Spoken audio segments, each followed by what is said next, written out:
So hello guys, welcome back again in this video. So अभी इस video के starting में हम एक नए लेक्चर सीरीज का स्टार्ट कर रहे हैं जो कि मटेरियल साइंस और मटेरियल इंजीनियरिंग से रिलेटेड है, राइट। सो इसमें हम मटेरियल साइंस और मटेरियल इंजीनियरिंग से रिलेटेड जितने भी कॉन्सेप्ट्स होते हैं from the starting to end छोटे छोटे वीडियोज में छोटे छोटे पार्ट्स में कवर करेंगे।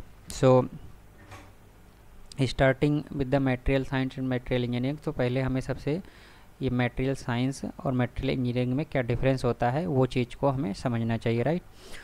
सो we will first understand the what do we mean by material science. So material science involve the investigating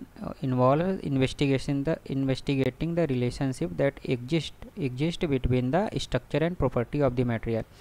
तो मटेरियल के स्ट्रक्चर और उसके प्रॉपर्टी के बीच में क्या रिलेशनशिप एग्जिस्ट करता है उसको जो स्टडी करते हैं या उसको जो इन्वेस्टिगेट करते हैं वो मटेरियल साइंस के अंदर करते हैं कि मटेरियल के स्ट्रक्चर और उसके प्रॉपर्टी एक दूसरे से कैसे कोरिलेटेड हैं। और मटेरियल इंजीनियरिंग में क्या होता है, मटेरियल इंजीनियरिंग में जो अभी हमने मटेरियल साइंस में स्ट्रक्चर प्रॉपर्टी कोरिलेशन को स्टडी किया है कि कौन सा स्ट्रक्चर किस प्रॉपर्टी को लीड करता है, उसके बेसिस पे हम कुछ ऐसे मटेरियल को डिज़ाइन करते हैं, उसको इंजीनियरिंग करके ऐसे मटेरियल का डिज़ाइन करते हैं जो कि कुछ pre determined set of properties को प्रोड्यूस करने में काम आता है, राइट। सो मटेरियल साइंस में हम स्ट्रक्चर और प्रॉपर्टी के बीच में कोरिलेशन को स्टडी करेंगे और उस स्ट्रक्चर और प्रॉपर्टी के कोरिलेशन को यूज करके कुछ ऐसे मटेरियल को डिज़ाइन करेंगे या इंजीनियर करेंगे जो कि हमें कुछ सेट ऑफ प्रॉपर्टीज जो हमें रिक्वायर्ड है उस सेट ऑफ प्रॉपर्टीज को वो मटेरियल प्रोड्यूस कर पाए on the basis of this structure property correlation, right. कि हमारी कुछ रिक्वायरमेंट है, उस रिक्वायरमेंट को फुलफिल करने के लिए मटेरियल को डिज़ाइन करना based on this structure property correlation is known as material engineering. तो मटेरियल इंजीनियरिंग और मटेरियल साइंस में ये डिफरेंस होता है, ओके। सो आगे बढ़ते हैं। तो आगे अब इसमें हमारा दो चीज़ आया, एक स्ट्रक्चर और प्रॉपर्टी। तो पहले मटेरियल साइंस में हम स्ट्रक्चर प्रॉपर्टी कोरिलेशन को स्टडी करते हैं और मटेरियल इंजीनियरिंग में स्ट्रक्चर प्रॉपर्टी कोरिलेशन के बेसिस पे एक नए मटेरियल को डिज़ाइन करते हैं जो कि हमें कुछ डिटरमाइंड या कुछ पहले से जो प्रॉपर्टीज़ की सेट ऑफ प्रॉपर्टीज़ की रिक्वायर्ड है वैसे मटेरियल को प्रोड्यूस कर सके, है ना। ऐसा मटेरियल डिज़ाइन करेंगे जो प्रॉपर्टीज़ हमें चाहिए वो प्रॉपर्टीज़ को वो मटेरियल प्रोड्यूस करे। तो यहाँ पे हमें लिए सबसे इम्पॉर्टेंट ये हो जाता है कि हम जो स्ट्रक्चर और प्रॉपर्टीज़ क्या होती है उसको भी डिटेल में देख लें, राइट। सो अगर हम यहाँ पे देखें, सबसे पहले हम स्ट्रक्चर के बारे में कहते हैं कि स्ट्रक्चर क्या होता है। तो जब भी हम स्ट्रक्चर के बारे में इस कोर्स में या आगे भी बात करेंगे तो वहाँ पे स्ट्रक्चर का मतलब होता है कि जो मटेरियल में मटेरियल के इंटरनल जो कंपोनेंट्स होते हैं वो उनका अरेंजमेंट कैसा होता है उसको हम मटेरियल के स्ट्रक्चर से की बात करते हैं। तब वो अरेंजमेंट जो इंटरनल कंपोनेंट किसी मटेरियल का देखोगे तो उसमें मतलब कई लेवल्स पे होता है, राइट। तो मटेरियल में मतलब सब इसमें जैसे आगे हम लेवल्स पढ़ेंगे तो एक सब एटॉमिक लेवल, माइक्रोस्कोपिक और मैक्रोस्कोपिक 4 लेवल्स पे हम इन इंटरनल कंपोनेंट्स का अरेंजमेंट को जो स्टडी करते हैं वो स्ट्रक्चर के अंतर्गत आता है, राइट। वो स्ट्रक्चर के अंतर्गत आता है। सो इंटरनल मतलब अब देखोगे अब मटेरियल ऐसे कुछ दिख रहा है, राइट। अब इसको ये जो दिख रहा है नेकेड आई से वो मैक्रोस्कोपिक लेवल पे हो गया। फिर आप माइक्रोस्कोप पे देखोगे तो हो सकता कुछ और जूम करके उसमें दिखे तो वो माइक्रोस्कोपिक लेवल पे हो गया। फिर आप उसको फर्दर एटम्स के लेवल पे देखोगे तो वो एक लेवल हो गया और एटम्स के अंदर अगर आप जा करके देखते हो तो सब एटॉमिक लेवल हो गया। तो इन सारे लेवल्स पे तो ये सारे क्या हो गए, ये सारे इंटरनल कंपोनेंट हो गए ना कि एटॉमिक लेवल, सब एटॉमिक लेवल, माइक्रोस्कोपिक और मैक्रोस्कोपिक। तो जो मटेरियल के कॉन्स्टिट्यूएंट होते हैं वो मटेरियल के अंदर कैसे अरेंज हैं उनको जो स्टडी करते हैं, है ना। तो वो जनरली स्ट्रक्चर से ही रिलेटेड होता है। जब हम स्ट्रक्चर की बात करें मतलब उनका इंटरनल कंपोनेंट कैसे अरेंज है वो उसकी बात कर रहे हैं। तो जो अरेंजमेंट होता है इंटरनल कंपोनेंट का तो अभी वही जो हमने बताया कि उसको 4 लेवल्स पे पढ़ते हैं हम, 1, 2 और ये 2 है, देन 3 एंड देन 4, राइट। तो सबसे पहले स्टार्टिंग मतलब फ्रॉम द बॉटम से स्टार्ट करते हैं ना, एटम के इनसाइड। तो एटम होता है, एटम के अंदर में एक न्यूक्लियस होता है, राइट। ये न्यूक्लियस हुआ और इसके अंदर बहुत सारे इलेक्ट्रॉन्स होते हैं अलग अलग ऑर्बिट में, ये हमने पढ़ा है, राइट, अपने बेसिक्स में 9th या 12th में, या सेकेंडरी हायर सेकेंडरी स्कूल मतलब स्कूल की क्लासेज में पढ़ा होगा। तो जब हम सब एटॉमिक लेवल की बात करेंगे तो मतलब एटम्स के इनसाइड की बात करें, तो सब एटॉमिक स्ट्रक्चर में क्या होता है कि एटम्स के इंडिविजुअल एटम्स के अंदर इलेक्ट्रॉन और इंट्रैक्शन विद देयर न्यूक्लियाई, तो इलेक्ट्रॉन्स का कैसा अरेंजमेंट होता है और वो अपने न्यूक्लियाई से कैसे इंटरेक्ट करते हैं उसकी स्टडी करते हैं ना।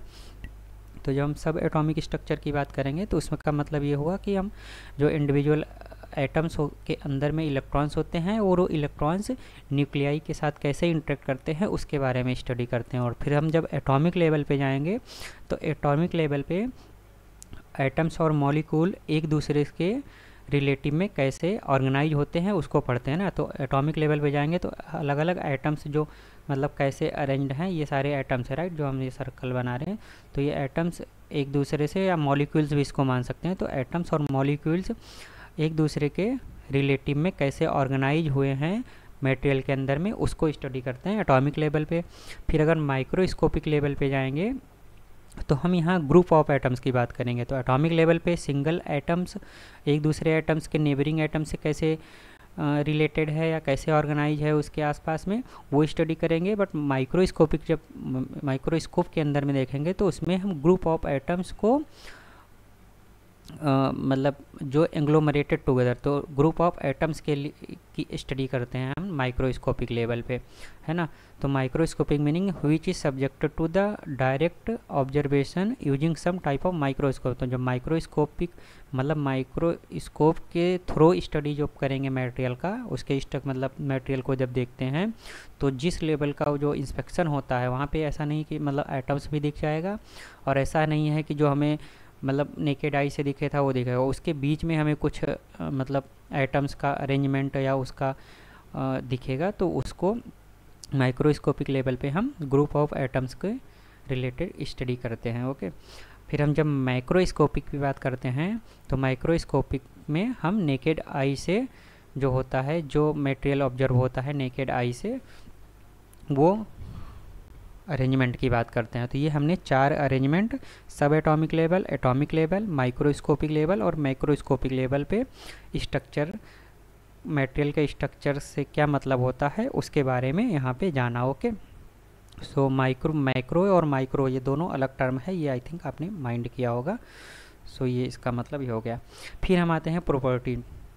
सो प्रॉपर्टी क्या होता है, अभी हम स्ट्रक्चर के बारे में, चूँकि हमने मटेरियल साइंस में क्या होता है उसमें स्टार्टिंग में ही हमने पढ़ा था कि material science is all about the structure property correlation, okay, कि स्ट्रक्चर मतलब मटेरियल के स्ट्रक्चर से उसकी प्रॉपर्टी कैसे डिटरमाइंड होती है और दोनों में क्या रिलेशंस होते हैं, ये यहाँ पे इसका मतलब ये होता है। तो हमने स्ट्रक्चर को डिटेल में पढ़ लिया। अब हम प्रॉपर्टी के बारे में, तो प्रॉपर्टी क्या होता है, प्रॉपर्टी मटेरियल के ट्रेट होते हैं, ट्रेट मीन्स उसके लक्षण होते हैं in terms of kind and magnitude of the response to the specific impose stimulus.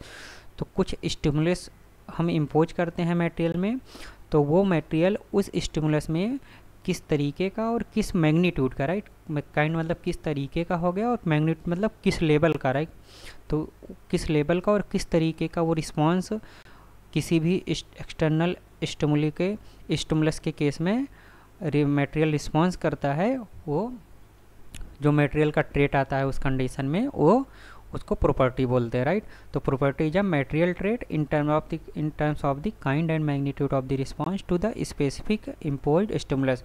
So जो प्रॉपर्टीज होती है वो मटेरियल के शेप और साइज, ये दो चीज़ें आप रखना कि शेप और साइज पे प्रॉपर्टीज डिपेंड ही नहीं करती, वो इंडिपेंडेंट होती है, राइट।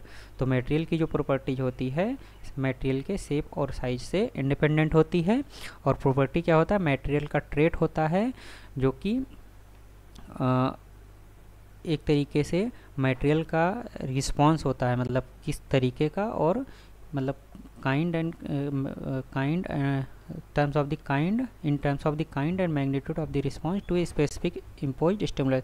तो कोई स्टिमुलस हम मटेरियल को किसी एक्सटर्नल स्टिमुलस मतलब किसी एक्सटर्नल इन्वायरमेंट में इम्पोज करेंगे तो मटेरियल किस तरीके का और किस लेवल का रिस्पांस मतलब प्रोड्यूस करेगा, उसको जो स्टडी करते हैं मटेरियल उसमें जैसा बिहेव करेगा उसी को हम प्रॉपर्टी बोलते हैं। तो अभी जैसे हम स्टिमुलस की बात कर रहे हैं तो स्टिमुलस जो होता है वो मतलब वो मैकेनिकल स्टिमुलस भी हो सकता है कि कोई लोड अप्लाई किया तो मटेरियल कैसे बिहेव किया, या इलेक्ट्रिकल फील्ड में रख दिया तो कैसे हुआ, या हीट अप्लाई किया तो कैसे उसने रिस्पॉन्स किया मटेरियल। तो ये सब एक्सटर्नल स्टिमुलाई हुए, right. Mechanical, electrical, thermal, magnetic field में रख दिया। देन लाइट अगर उस पर इंसिडेंट कर रहे हैं तब क्या होगा, या कोरोसिव इन्वायरमेंट में रख दिए तो क्या होगा। तो मटेरियल अलग अलग इन्वायरमेंट में अलग अलग तरीके से बिहेव करेगा और अलग अलग मैग्नीट्यूड पे बिहेव करेगा, राइट। मतलब मैग्नीट्यूड का मतलब आप वही समझो कि मतलब हो सकता है किसी स्टिमुलस में मतलब कोई भी मटेरियल हो वो ज़्यादा सेंसिटिव हो तो वो ज़्यादा मतलब ज़्यादा रिस्पांस प्रोड्यूस करेगा। मतलब मैग्नीट्यूड से रिलेटेड हुआ कि वो कम रिस्पांस प्रोड्यूस कर रहा है या ज़्यादा रिस्पांस प्रोड्यूस कर रहा है। और काइंड मतलब हो सकता है कि अलग अलग तरीके का रिस्पांस हो। आगे अभी हम सब्सिक्वेंट पैराग्राफ में देखते हैं, राइट। तो यहाँ तक आई थिंक हमें अभी क्लियर हो गया। So all important properties of the solid material में be grouped into 6 different category.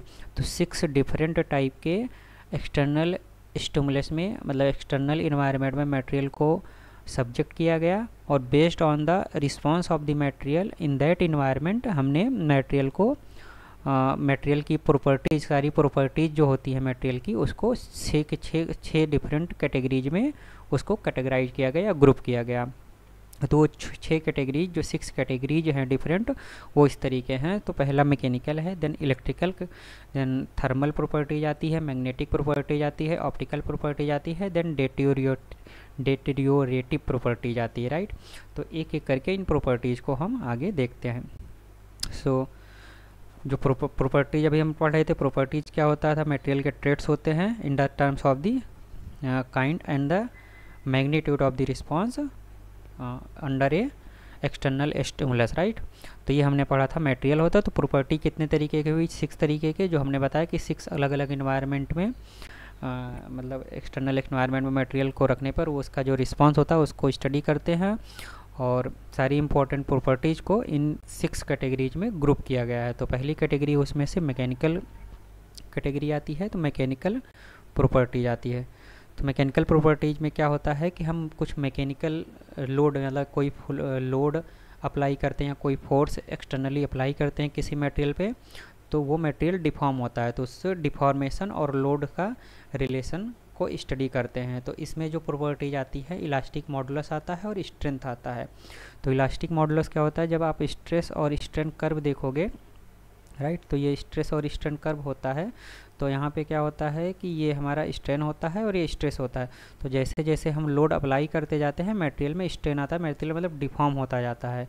तो लोड अप्लाई किए या कोई फोर्स अप्लाई करोगे मटेरियल में तो उसमें डिफॉर्मेशन होता है। तो उसका जो ये रिलेशनशिप स्टडी करते हैं, तो जब स्ट्रेस और स्ट्रेन कर्व में ये जो स्लोप होता है स्ट्रेस स्ट्रेन कर्व का, यहाँ के बाद तो ये लीनियर नहीं होता, up to the linear portion जो ये स्लोप होता है इसी को यंग मॉडुलस बोलते हैं, जो कि आगे हम स्ट्रेंथ ऑफ द मटेरियल के उसमें पढ़ेंगे, राइट। तो ये यंग मॉडुलस हो गया। इसी तरीके से स्ट्रेंथ होता है कि maximum load that material can sustain without the fracture, तो हम उसको स्ट्रेंथ बोलते हैं। ओके, सो इसमें इलास्टिक मॉडुलस ई हो गया और स्ट्रेंथ हम उसको एस से यील्ड स्ट्रेंथ बोल देते हैं ना, सिग्मा मतलब सिग्मा नहीं, यहाँ पे यील्ड स्ट्रेंथ को एस को स्ट्रेंथ और वाई मतलब यील्ड हो गया। तो ये स्ट्रेंथ और इलास्टिक मॉडुलस ये दो मटेरियल की प्रॉपर्टीज़ होती हैं जो कि मैकेनिकल प्रॉपर्टीज़ होती हैं। फिर इलेक्ट्रिकल प्रॉपर्टीज़ की अगर बात करें तो यहाँ पे जो स्टिमुलस होता है वो इलेक्ट्रिकल फील्ड होता है। तो मटेरियल को हम इलेक्ट्रिकल फील्ड में सब्जेक्ट करेंगे और इलेक्ट्रिकल फील्ड में अलग अलग लेवल की इलेक्ट्रिकल फील्ड में रखेंगे और उसके रिस्पांस मटेरियल का क्या रिस्पांस होता है अलग अलग इलेक्ट्रिकल फील्ड में उसको स्टडी करते हैं। तो इसमें इलेक्ट्रिकल कंडक्टिविटी आ जाती है। कुछ मटेरियल होते हैं हाईली कंडक्टिव होते हैं, इलेक्ट्रिसिटी उससे इजीली पास होती है, और कुछ क्या कहते हैं मतलब वेरी पुअर कंडक्टिव होते हैं, और डाई इलेक्ट्रिक कांस्टेंट भी एक इलेक्ट्रिकल प्रॉपर्टीज होती है। डाई इलेक्ट्रिक कांस्टेंट क्या होता है कि मटेरियल मतलब कुछ एक थ्रेशोल्ड इलेक्ट्रिक फील्ड की वैल्यू होती है जिसको करंट को फ्लो को करने के लिए ज़रूरत होती है, तो उसको हम डाई इलेक्ट्रिक कांस्टेंट। सो डाई इलेक्ट्रिक कांस्टेंट हो गया और इलेक्ट्रिकल कंडक्टिविटी, ये दो इलेक्ट्रिकल प्रॉपर्टीज हो गई। फिर हम थर्मल प्रॉपर्टीज में आते हैं, राइट। हमने इलेक्ट्रिकल पढ़ लिया, मैकेनिकल पढ़ लिया। थर्मल प्रॉपर्टीज में हम हीट इसमें मतलब हीट के इन्वायरमेंट में हीट को सप्लाई करते हैं मटेरियल में और उस मटेरियल का थर्मल बिहेवियर को स्टडी करते हैं, राइट। तो इसमें हीट कैपेसिटी और थर्मल कंडक्टिविटी आई। जैसे इलेक्ट्रिकल फील्ड में स्टिमुलस होता है तो वहाँ पे इलेक्ट्रिकल कंडक्टिविटी, और इसी तरीके जब थर्मल बिहेवियर स्टडी करते हैं, जब हम हीट सप्लाई करते हैं मटेरियल को, तो उसमें थर्मल कंडक्टिविटी और हीट कैपेसिटी, ये दो प्रॉपर्टीज़ को स्टडी करते हैं। तो हीट कैपेसिटी मटेरियल के स्टोरेज कैपेसिटी से रिलेटेड होता है और थर्मल कंडक्टिविटी मटेरियल के थर्मल हीट को ट्रांसपोर्ट करने की कैपेबिलिटी से रिलेटेड होता है। उसी तरीके से मैग्नेटिक प्रॉपर्टीज़ की जब बात आती है तो यहाँ पे मैग्नेटिक फील्ड में मटेरियल को सब्जेक्ट करते हैं और उसके रिस्पांस को हम मटेरियल के रिस्पांस को डेमोन्स्ट्रेट करते हैं या स्टडी करते हैं।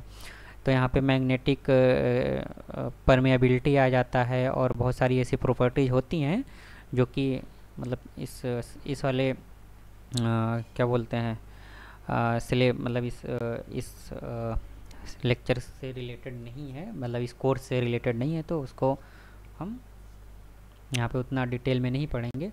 देन हमारा ऑप्टिकल प्रॉपर्टीज़ की बात आती है, तो ऑप्टिकल प्रॉपर्टीज़ में हम लाइट या रेडिएशन, इलेक्ट्रोमैग्नेटिक रेडिएशन या लाइट के मटेरियल को इंटरेक्ट करवाते हैं। तो उसमें देखते हैं कि मटेरियल कोई भी इलेक्ट्रोमैग्नेटिक, चूँकि लाइट क्या होती है, लाइट भी एक इलेक्ट्रोमैग्नेटिक रेडिएशन ही होती है। तो इलेक्ट्रोमैग्नेटिक रेडिएशन या लाइट के थ्रू मटेरियल को इंटरेक्ट करवाते हैं और वहाँ पे देखते हैं वो मटेरियल उसके कैसे रिस्पांस दे रहा है लाइट, अलग अलग लाइट में, राइट। सो इसमें हम इंडेक्स ऑफ द रिफ्रैक्शन, जो रिफ्रैक्टिव इंडेक्स होता है उसकी स्टडी करते हैं, या रिफ्लेक्टिविटी के पॉइंट ऑफ व्यू से स्टडी करते हैं। तो रिफ्लेक्टिविटी या रिफ्रैक्टिव इंडेक्स, ये सारी जो प्रॉपर्टीज होती है मटेरियल की, these will be called the optical properties of the material. Then the last property that we will study is the deteriorative characteristics of the material. तो डिटेरियोरेटिव करेक्टरिस्टिक्स क्या होता है, जब मटेरियल को हम किसी केमिकल इन्वायरमेंट में या कोरोसिव इन्वायरमेंट में रखते हैं तब भी मटेरियल अलग तरीके से रिस्पांस देता है। तो वहाँ पे जो इस तरीके के केमिकल इन्वायरमेंट में मटेरियल के रिस्पांस को जो स्टडी करते हैं, उसमें जो प्रॉपर्टीज मटेरियल की निकल के आती है उसको हम डिटेरियोरेटिव करेक्टरिस्टिक्स या डिटेरियोरेटिव प्रॉपर्टीज ऑफ द मटेरियल उसको बोलते हैं। ओके, सो ये 6 तरीके की प्रॉपर्टीज हमने समझ लिया क्या होती हैं। अब स्ट्रक्चर प्रॉपर्टी को रिलेशन में हमने स्ट्रक्चर के बारे में पढ़ा, जिसमें हम 4 लेवल्स पे, सब atomic, atomic, microscopic and microscopic level पे, एंड द प्रॉपर्टीज हमने 6 टाइप की प्रॉपर्टीज जो मटेरियल से रिलेटेड होती हैं उसके बारे में डिटेल में समझा ऊपर, राइट। इसके अलावा 2 और कंपोनेंट्स होते हैं जो कि साइंस और इंजीनियरिंग, मटेरियल साइंस और मटेरियल इंजीनियरिंग में इन्वॉल्व होते हैं, और वो 2 कंपोनेंट जो होते हैं वो प्रोसेसिंग और परफॉर्मेंस होता है मटेरियल का। सो अब अगर इसका तो हमने यहाँ पे 4 फैक्टर बेसिकली पढ़ लिया। तो मटेरियल साइंस और मटेरियल इंजीनियरिंग से रिलेटेड हमने 4 फैक्टर, 2 पहले पढ़ा स्ट्रक्चर प्रॉपर्टी, और यहाँ पे हमने 2 बताया कि प्रोसेसिंग और परफॉर्मेंस, ये 2 चीज़ें भी मैटर करती हैं। तो स्टार्टिंग अगर देखें तो सबसे पहले मटेरियल की प्रोसेसिंग आती है। मटेरियल जब फैब्रिक मतलब मटेरियल को जब प्रोसेस किया जाता है उसके ओर्स से या मिनरल्स के फॉर्म में जब मटेरियल पाया जाता है तो उसको प्रोसेस करके उसको प्योर मेटल में लाया जाता है, तो वहाँ पे मटेरियल की प्रोसेसिंग होती है, राइट। तो मटेरियल की जब प्रोसेसिंग होती है तो उससे मटेरियल का स्ट्रक्चर डिफाइंड होता है, और मटेरियल का स्ट्रक्चर मटेरियल की प्रॉपर्टी से इंटरलिंक्ड होता है, और प्रॉपर्टीज के बेसिस पे ही मटेरियल परफॉर्म करता है, राइट। अगर अच्छी प्रॉपर्टीज है तो मटेरियल अच्छा परफॉर्म करेगा, if we have the bad properties then material will perform poorly. So ये 4 थिंग्स आर कोरिलेटेड। तो 4 थिंग्स में हमने क्या पढ़ा, ये पहला प्रोसेसिंग से मटेरियल की स्ट्रक्चर गवर्न होता है, देन स्ट्रक्चर से मटेरियल की प्रॉपर्टी गवर्न होती है, देन मटेरियल की प्रॉपर्टीज से मटेरियल का परफॉर्मेंस गवर्न होता है। तो ये चारों चीज़ें एक दूसरे से इंटर रिलेटेड होती हैं, इंटरलिंक्ड होती हैं, जो कि इसमें सिस्टमेटिक ढंग से दिखाया गया है, राइट। तो मटेरियल साइंस और मटेरियल इंजीनियरिंग में ये चार चीज़ें इंटर लिंक्ड होती हैं। अब एग्जाम्पल के तौर पे अगर हम देखें तो यहाँ पे एक एग्जाम्पल दिया गया है एक फ़ोटोग्राफ में। इसमें क्या बोलते हैं, एल्युमिनियम ऑक्साइड, जो कि एल्युमिनियम का एक मतलब एल्युमिनियम ऑक्साइड एक मटेरियल है, एल्युमिनियम Al2O3 जो होता है, Al2O3, राइट। अभी यही एल्युमिनियम ऑक्साइड का 3 स्पेसिमेन लिया गया है, बट तीनों स्पेसिमेन की प्रोसेसिंग अलग अलग है। तो इसमें हम आगे देखेंगे कि ये तीनों की प्रोसेसिंग से, ये जो ऊपर हमने इंटर रिलेशन पढ़ा ना कि प्रोसेसिंग से मटेरियल का स्ट्रक्चर गवर्न होता है, स्ट्रक्चर से प्रॉपर्टी, एंड प्रॉपर्टी से परफॉर्मेंस, तो वो कैसे इंटरलिंक्ड होते हैं वो देखते हैं। तो जो इसमें सबसे लेफ्ट मोस्ट है ये एक सिंगल क्रिस्टल है। सिंगल क्रिस्टल क्या होता है, इसको हम और डिटेल में अभी के लिए तो कुछ बता दे रहा हूँ, बट आगे और डिटेल में पढ़ेंगे। तो सिंगल क्रिस्टल में कोई भी ग्रेन बाउंड्री नहीं होती, मटेरियल में एक सिंगल क्रिस्टल होता है, राइट। कोई भी मतलब जो ये अरेंजमेंट आप एटम्स का देखोगे तो ये एटम्स का अरेंजमेंट फ्रॉम स्टार्टिंग मतलब बीच में कहीं पे ब्रेक नहीं होता है, वो पूरा थ्रू एंड थ्रू मतलब हाईली परफेक्ट मटेरियल होता है। इसमें कोई भी क्या बोलते हैं डिफिशियंसी नहीं बोलेंगे, मतलब कोई भी मटेरियल में इसमें कोई ड्रॉबैक नहीं रहता है, एक्चुअली इसमें कोई भी फॉल्ट नहीं रहता है।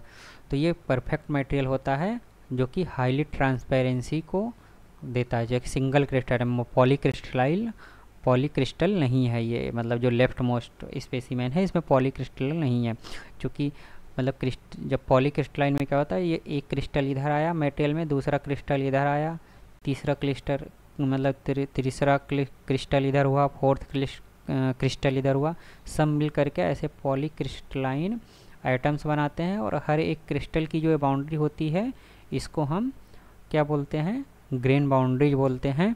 तो यहाँ पे मटेरियल में डिफेक्ट्स होते हैं, यहाँ defect was the right term that I has to use, है ना। जब मैं पीछे अभी बोला था डिफेक्ट्स जो मटेरियल में होते थी, जो सिंगल क्रिस्टल होता है उसमें कोई भी डिफेक्ट नहीं होता, it is a perfect material, highly perfect होता है। तो ये ट्रांसपेरेंसी को मतलब देता है। ओके, दिस जो सेंटर मोस्ट है इसमें क्या है, ये बहुत सारे सिंगल क्रिस्टल से मिलकर बना होता है ना, बहुत सारे सिंगल क्रिस्टल को मिलकर ये मटेरियल मिडिल वाला बना हुआ है, राइट, ये वाला। तो इसमें क्या है, बहुत सारी ग्रेन बाउंड्रीज होती है, बहुत सारी बाउंड्रीज होती है। अब उस बाउंड्रीज के थ्रू जो छोटे छोटे क्रिस्टल्स मिलकर बने हैं, तो ये जो क्रिस्टल्स मिलकर बने हुए हैं तो इसकी जो बाउंड्रीज के थ्रू लाइट जो होती है वो स्कैटर होती है, लाइट की स्कैटरिंग होती है।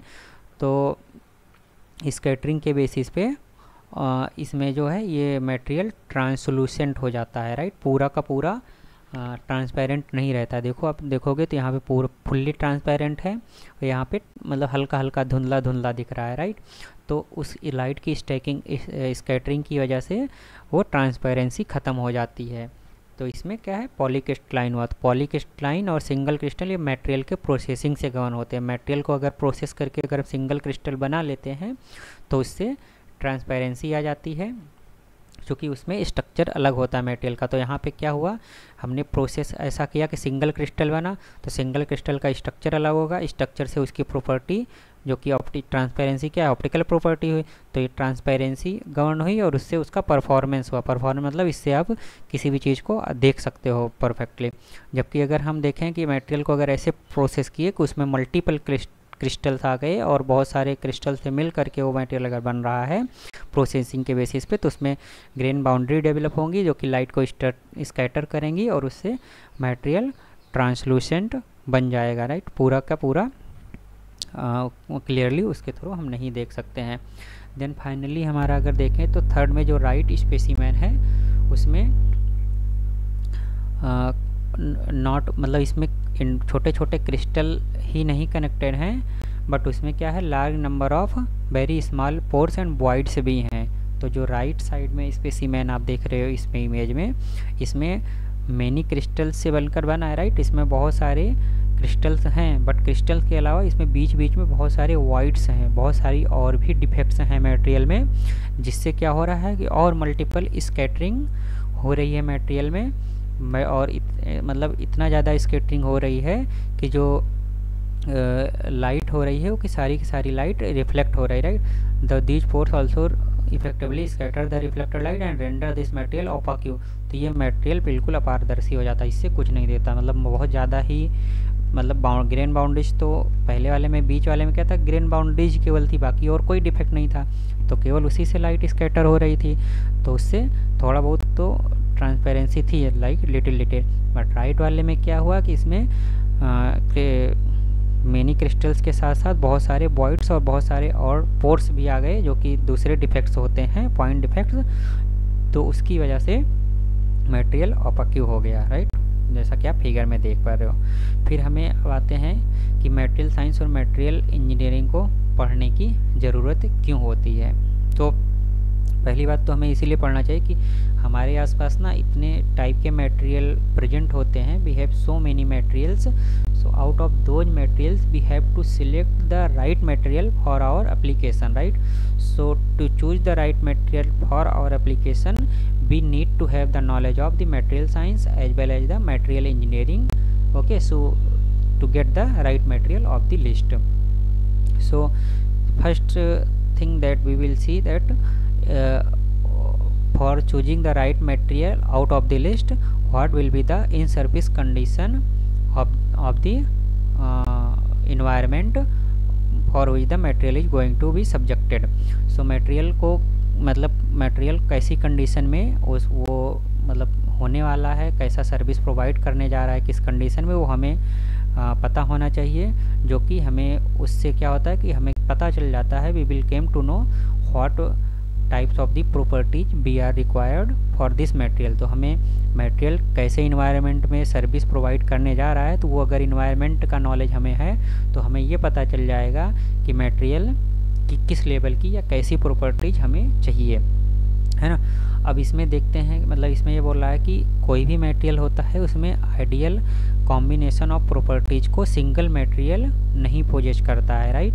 तो हमें क्या होता है, कभी कभी जो हमें रिक्वायर्ड प्रॉपर्टीज होती है उसके लिए जो मटेरियल की प्रॉपर्टीज होती है उसमें ट्रेड ऑफ करना पड़ता है। फॉर एग्जांपल अगर हम देखें, दो चीज़ें आती हैं, स्ट्रेंथ और डक्टिलिटी, दो टर्म हैं, है ना। तो स्ट्रेंथ क्या होता है कि maximum load that material can sustain without mall functioning या विदाउट फ्रैक्चर या फेलियर, तो वो मटेरियल का स्ट्रेंथ हो जाता है।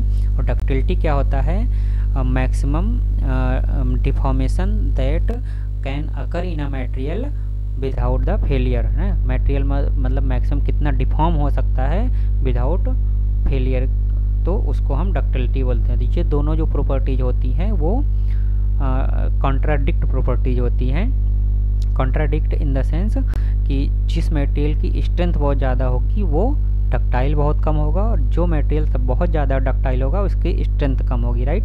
तो अगर एग्जांपल के तौर पे अगर देखें तो मेटल्स जो होते हैं, राइट, मेटल्स की एलॉय की या जो भी मेटल्स वगैरह होते हैं उसकी स्ट्रेंथ बहुत ज़्यादा होती है, बट वो डक्टाइल कम होती है, उसमें डिफॉर्मेशन कम होती है। बट आप रबर ले लो तो रबर क्या है, उसमें डक्टिलिटी बहुत होती है, आप कितना भी खींच के उसको छोड़ दो, it will again gain its shape, right.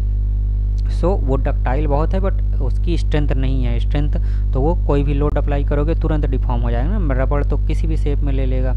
तो ये दो प्रॉपर्टीज हमने पढ़ा, तो ये दोनों कॉन्ट्राडिक्टिंग प्रॉपर्टीज, तो कभी कभी हमें दोनों में ट्रेड ऑफ करना पड़ता है, ना हमें ज़्यादा डक्टिलिटी चाहिए मटेरियल में, ना ज़्यादा स्ट्रेंथ चाहिए, तो एज पर आवर रिक्वायरमेंट हमें दोनों में ट्रेड ऑफ करके राइट मटेरियल को चूज करना होता है।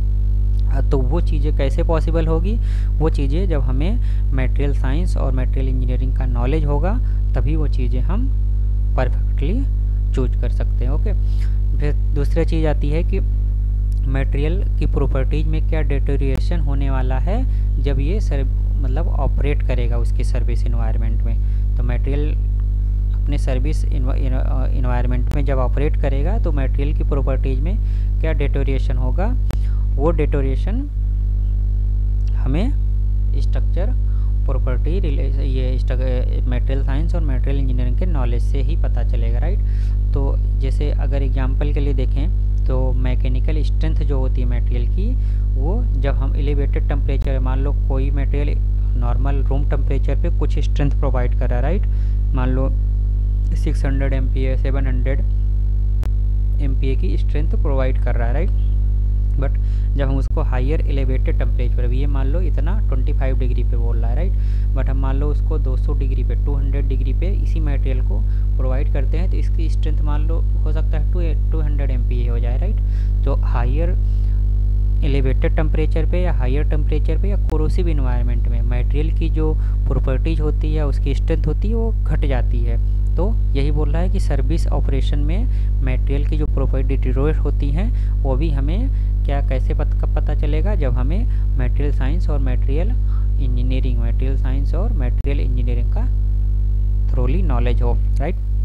फिर हमें इकोनॉमिक्स को भी कंसीडर करना होता है राइट मटेरियल को लिस्ट से चूज करने में, ओके। कि फाइनल जो फिनिश प्रोडक्ट हो गया, हमें किसी मटेरियल से कोई फिनिश प्रोडक्ट बनाएंगे तो वो उसका फाइनल कॉस्ट कितना होगा, राइट। सो आगे यही दिया है कि the more familiar an engineer या साइंटिस्ट, राइट। तो इंजीनियर और साइंटिस्ट, मटेरियल इंजीनियर जो होते हैं वो नए नए मटेरियल को डिजाइन करेंगे। जो मटेरियल साइंस होते हैं वो स्ट्रक्चर और प्रॉपर्टी कोरिलेशन को इस्टेब्लिश करते हैं, वो R&D करते हैं, राइट। तो मटेरियल साइंस एक इंजीनियर या साइंटिस्ट जो वेरियस कैरेक्टरिस्टिक्स होती हैं और मटेरियल की या उनके जो स्ट्रक्चर प्रॉपर्टी कोरिलेशन से जितना ज़्यादा वाकिफ़ होगा, जितना ज़्यादा फेमिलियर होगा, एज वेल एज द जो प्रोसेसिंग टेक्निक्स होती है मटेरियल, उससे भी जितना ज़्यादा फेमिलियर होगा, मोर इफिशिएंट एंड कॉम्पिटेंट ही और she will be make a judicious material choice based on this criteria. तो हमारा टास्क क्या होता है, हमें बहुत सारे लिस्ट होती है मटेरियल के, उन सारी लिस्ट में से राइट मटेरियल को चूज करना। तो हमें अगर मटेरियल साइंस और मटेरियल इंजीनियरिंग की अच्छी नॉलेज है तो हम उसमें से एक बेस्ट मटेरियल जो हमारी एप्लीकेशन के लिए परफेक्ट है वहाँ से चूज कर सकते हो। तो उसके लिए हमें स्ट्रक्चर प्रॉपर्टी रिलेशंस को परफेक्टली जानना चाहिए,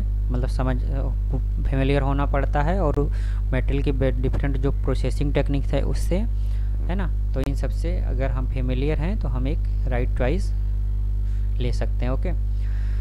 सो ये हो गया all about the material science और मटेरियल इंजीनियरिंग। अब आगे हम दूसरी वीडियो में मटेरियल्स कितने टाइप्स के होते हैं वो हम पढ़ेंगे, ओके।